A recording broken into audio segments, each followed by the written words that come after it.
دنیا میں اگر آپ کو اچھی بیوی اللہ نے دے دی ہے تو سمجھ لیجئے آپ سے زیادہ دولت مند آدمی دنیا میں کوئی نہیں ہے۔ پتہ نہیں ان واقعات سے آپ کیا سبق لیتے ہیں۔ یہاں میں بھی باپ ہوں، آج آپ بھی باپ ہیں، تو ہمارے ہاں بڑی برائیاں ہیں مردوں میں۔ کونڈ چکن گے کڑی دا تو پہلا جملہ ان کی کہیں گے میری ماں دی عزت کریں۔ کیوں بھائی تیری ماں اس قابل عزت نہیں ہے گی؟ یہ ڈیمانڈ کیوں کرنا پڑ رہا ہے آپ کو؟ اب نہیں کرے گی وہ، یاد رکھیے گا۔ اگر آپ اس پر چھوڑ دیتے تو وہ عزت کرتی۔ حکمیہ عزت نہیں کرے گا کبھی کوئی۔ میری شادی ہوئی تو میری عمر 19 سال 5 مہینے تھی، میری بیوی کی عمر 15 سال 8 مہینے۔ شناختی کارڈ نام بھی مسئلہ بھی ہوتا تو میں کر لینی سی جی۔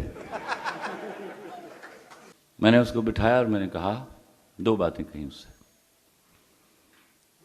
میں نے کہا مجھ پر حکومت کرنا، بس سال کے 4-5 دن جڑے نا بہیو لائک اے سلیو، میری بھی عزت رہ جائے نا۔ دوسری بات اس کو میں نے کہی، اور اللہ کی قسم میرا اللہ اس بات کا گواہ ہے، میں نے حکومت کروائی ہے اس سے۔ دوسری بات اس کو کہا کہ دیکھو تم ابھی چھوٹی ہو، ایسی کسی لڑکی سے دوستی نہ کرنا جس کا بریک اپ ہوا ہو۔ یہ نہیں کہ وہ بری ہوگی، اس کو اچھا نہیں لگے گا ہم دونوں کا محبت کرنا۔ تیسری بات جو سب سے اہم ہے، جو میں اپنے خاندان میں دیکھتا چلا آ رہا تھا، میں نے ولیمے کے اگلے دن اپنے ابا اور چچا کو بٹھایا سامنے۔ چچا سے دوستی تھی تو انہوں نے سوال کرنے ہوتے ہیں، ابا بات سمجھتے تھے میری کہ پلیز غور سے سنیے گا۔ میں نے کہا ابا چچا میری بیوی کے سامنے کوئی اونچی آواز میں بات نہیں کرے گا۔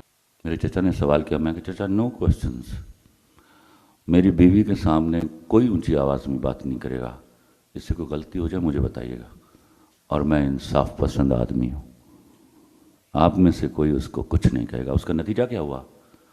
میرے خاندان کے بزرگوں سے میری بیوی کے آئیڈیل تعلقات تھے۔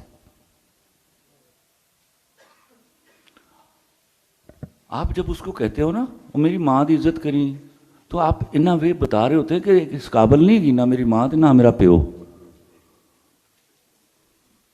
بھئی اگر وہ قابل عزت ہیں تو وہ کرے گی عزت، جنگل جو پھاڑ کے لے آئے ہو، پاگل خانے جو امپورٹ کرائی جائے۔